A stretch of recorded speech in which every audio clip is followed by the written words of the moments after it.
person, some friend of mine using some gadget, और मैंने दूर से देखा, मैंने कहा ये ट्रांजिस्टर क्या लिए घूमते हो? तो कहा उन्होंने ये मेरा ट्रांजिस्टर नहीं है, मेरी डायरी।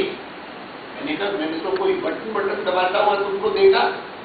तो उन्होंने कहा कि ये डिजिटल डायरी है।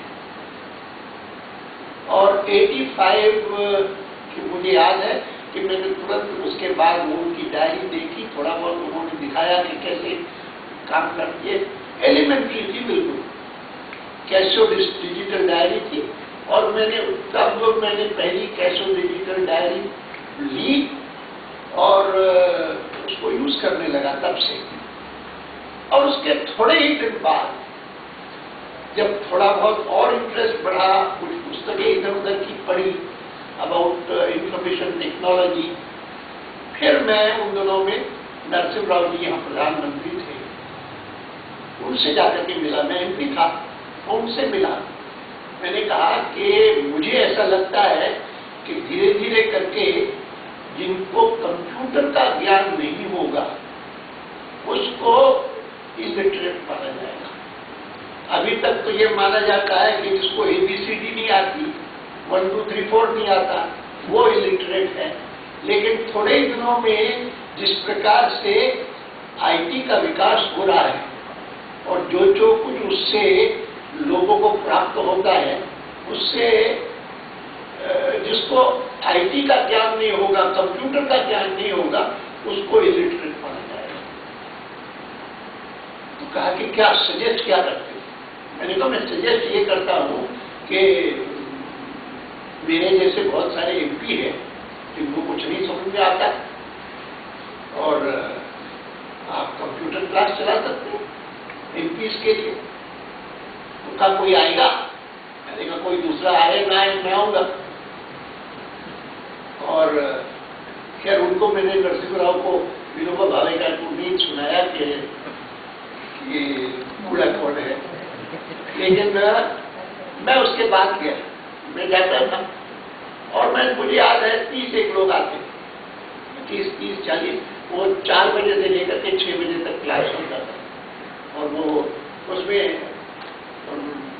छोटे छोटे लड़के लड़की आती थी सिखाने के लिए, पढ़ाने के लिए। और मुझे उसके बाद भी याद है, उसके 15 साल बाद कभी किसी विवाह में मैं गया था, तो उस विवाह में जिसके यहाँ पर जो दूल्हा दुल्हन थे वो अपने लोगों का परिचय करवा रहे थे। तो एक लड़की का परिचय करवाया, आकर के कहा कि ये फलानी है, ये नाम है इनका। उन्होंने मुझे कहा कि आपको स्मरण नहीं होगा, लेकिन मैं कंप्यूटर सिखाने आया करती थी, तब आप रेगुलरली आते थे। मैंने कहा चलो मुझे आज गुरु के दर्शन हो गए।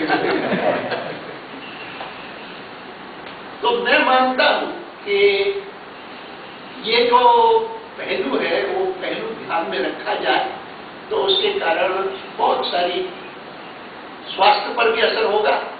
कुल मिलाकर के वैसे लोग मुझे कहते हैं, पूछते हैं, तो मैं कहता हूं कि कोई सीक्रेट कोई नहीं है।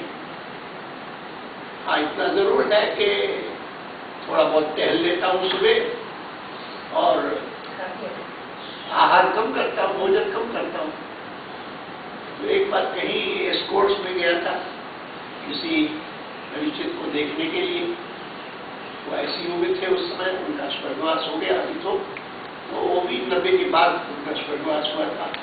तो मुझे याद है कि 2 डॉक्टर बैठे थे वहाँ पर और उनमें से एक ने पूछा कि जॉर्ज फर्नांडिस आपसे छोटे हैं कि बड़े? मैंने कहा मुझसे 3 साल छोटे हैं। अच्छा, और फिर तो दूसरे डॉक्टर ने कहा कि ये मन जी का स्वास्थ्य ठीक रहता है, उसका कारण ये कम खाते हैं। तो उस दूसरे डॉक्टर ने कहा कि मेरी तो थीसिस है, मेरी थीसिस है कि भगवान जब किसी मनुष्य को जन्म देता है तो उस समय वो प्रिस्क्राइब करता है कि जीवन भर में वो कितना खाएगा। अब ये उस पर निर्भर है कि वो जितना प्रिस्क्राइब किया है उतना अमाउंट 40 साल में खाए कि 80 साल में खाए कि 100 साल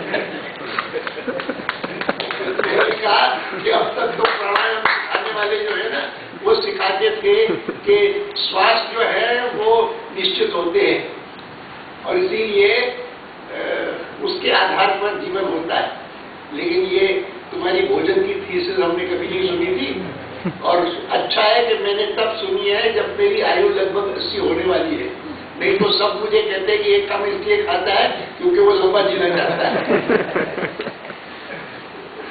खैर, लेकिन आपको आज सबसे मिलकर के बहुत खुशी हुई। सबका स्वागत है, और मैं आप सभी को बधाई देता हूँ। विशेष बधाई देता हूँ प्रसूत जी को, क्योंकि जैसे मैंने कहा आपको कि हम दोनों जो घर में सीनियर हैं परिवार में, उनसे हमको पहला कोई जेरियाट्रिक्स का डॉक्टर मिला क्वालिफाइड, तो वही मिले, और वो तब से लेकर के कमला की और मेरी पूरी देखभाल करते रहते हैं, और आते हैं तो फिर जिसको भी कोई जरूरत होती है वो करते हैं। मैं इनको बधाई इसलिए भी देता हूँ, आज इनका जन्मदिन है। बहुत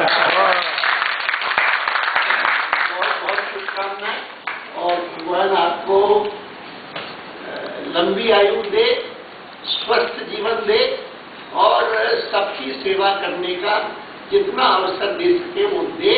जैसे आप भी स्वास्थ्य द्वारा और लोगों को स्वास्थ्य देते हुए, और एजिड जो लोग हों उनको भी हेल्दी रखते हुए इस प्रकार के अपने एनजीओ के द्वारा समाज की सेवा करते रहे। बहुत धन्यवाद।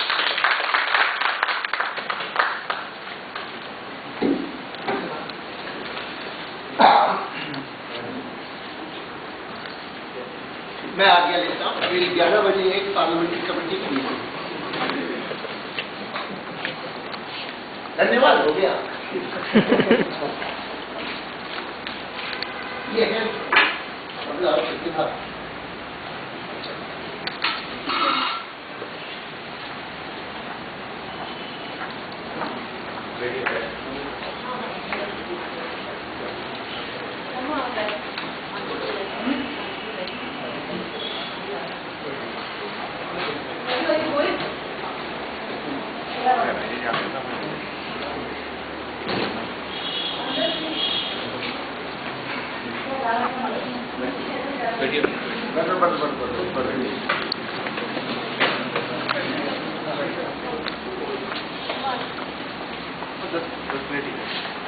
दस मिनट ही है, ज़्यादा नहीं है।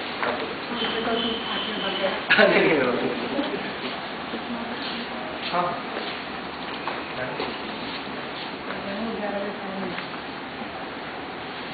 हाँ,